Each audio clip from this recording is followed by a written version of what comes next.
Hi friends, welcome back to my channel. ఈరోజు video వచ్చేసి రొయ్యల కర్రీని నేను ఏ విధంగా ప్రిపేర్ చేస్తానో చూపిస్తాను. మీరు కూడా ఒకసారి చూసి మీరు ఏ విధంగా ప్రిపేర్ చేస్తారో కామెంట్ చేయండి. ముందుగా హాట్ వాటర్లో నీట్గా క్లీన్ చేసిన రొయ్యలను తీసుకోవాలి. ఇందులో 1 టేబుల్ స్పూన్ పసుపు, సాల్ట్ వేసుకోవాలి. సరిపడా వాటర్ పోసి పొయ్యి మీద ఉడికించుకోవాలి మూత పెట్టి. ఉల్లిపాయ, టమాటా, ధనియాలను మిక్సీ పట్టుకొని పేస్ట్ని పక్కన పెట్టుకోవాలి. తర్వాత పొయ్యి మీద ప్యాన్ పెట్టుకొని ఆయిల్ హీట్ అయిన తర్వాత ఉల్లిపాయ ముక్కలు, పచ్చిమిర్చి ముక్కలు వేసుకొని గోల్డెన్ బ్రౌనిష్ కలర్ వచ్చే వరకు వేయించుకోవాలి. తరువాత ఉడికించి పక్కన పెట్టుకున్న రొయ్యల్ని తీసుకొని వేరే ప్యాన్లో ఆయిల్ వేసుకొని వీటన్నిటిని ఫ్రై చేసుకోవాలి. ఉల్లిపాయలు వేగిన తర్వాత 1 టేబుల్ స్పూన్ అల్లం వెల్లుల్లి పేస్ట్ వేసుకొని పచ్చివాసన పోయే వరకు వేయించుకోవాలి. తర్వాత 3 టమాటాలను ముక్కలుగా కట్ చేసి ఇందులో వేసుకొని ఫ్రై చేసుకోవాలి.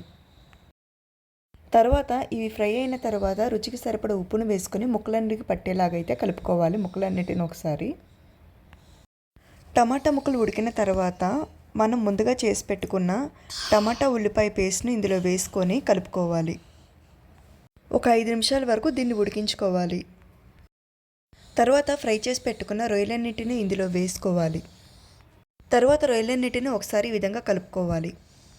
తర్వాత 2 టేబుల్ స్పూన్ కారం వేసుకొని ముక్కలన్నిటికి పట్టేలాగైతే ఒకసారి కూర మొత్తాన్ని ఒకసారి కలుపుకోవాలి.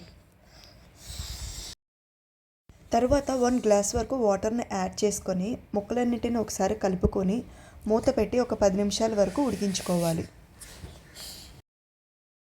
10 నిమిషాలు ఉడికించిన తర్వాత రుచికి సరిపడా 1 table spoon garam masala add చేసుకోవాలి. తర్వాత కొత్తిమీరని కూడా యాడ్ చేసుకోవాలి.